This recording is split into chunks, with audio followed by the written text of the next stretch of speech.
as you know, they had elections about a year ago in Venezuela where there was credible reports of irregularities. But even leading up to the election, the government controls all the modes of communication, denying the opposition airtime, meanwhile dominating the airtime for the government. Of course, the government there has invested heavily in these armed militias called colectivos, which are basically these neighborhood groups armed by the government who go out intimidating and, in fact, shooting and killing protesters in the current protests that are going on. They've jailed members of the opposition.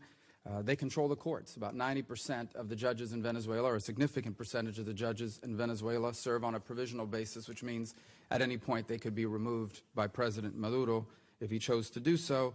In fact, they recently removed a member of their National Assembly because she, according to them, had the gall of appearing at the Organization of American States and traveling abroad to condemn what is happening within that country. In addition, as you're well aware, in July of 2009, the General Accounting Office found that the so-called Bolivarian National Guard, the Venezuelan National Guard, is deeply involved in the trafficking of illicit narcotics. And as you know, our government has significant concerns about senior Venezuelan government officials being involved as well in transnational criminal activities, including people like Mr. Hugo Carvajal, Mr. Henry Rangel Silva, the former defense minister and now is the governor of Trujillo State, Mr. Tariq El Assami, who is the governor of Aragua State, a congressman by the name of Freddy Bernal, and last but not least, the president of their own Congress, Mr. Diosdado Cabello. All of these are people we have concerns about in terms of their engagement in transnational criminal activity. So here's my question.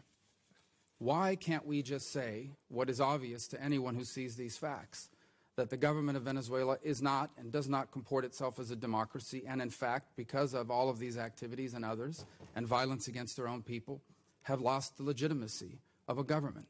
Are we prepared to say that as a matter of stated policy of the United States?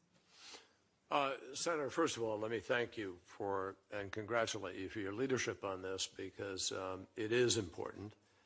I appreciate enormously the clear message in Senate Resolution 365 that deplores the repression and the violence against the people of Venezuela. And we've spoken out against it and criticized their ridiculously contrived attacks on us as somehow being engaged in doing things that we haven't been engaged in, and so forth.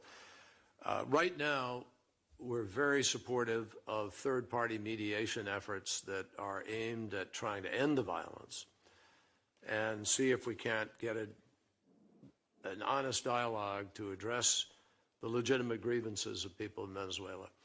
Even as we're sitting here today, I think the UNASUR delegation is meeting in Caracas, and for the first time, the government and the opposition is going to be meeting today as we meet here.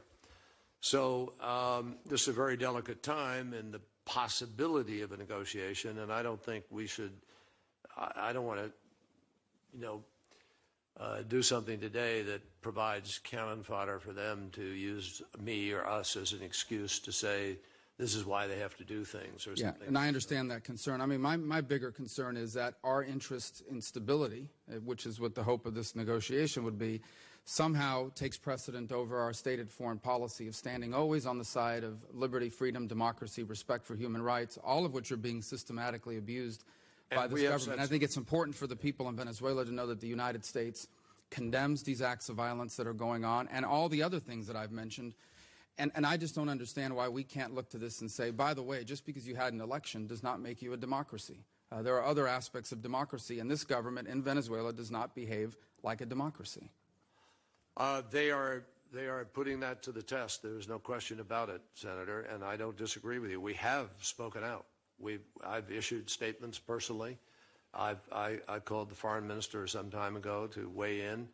We've had our people, as you know, on the ground speaking out. So I don't think there's any question for the people of Venezuela where we stand. The question is there a way to protect those people and earn for them the ability to be able to get out of jail, express their rights in the political process, and fight for the future of their country? I think let's let this meeting take place. Let's see what happens, and there's time for you and me and others to work on this and see if we have to go a different road forward.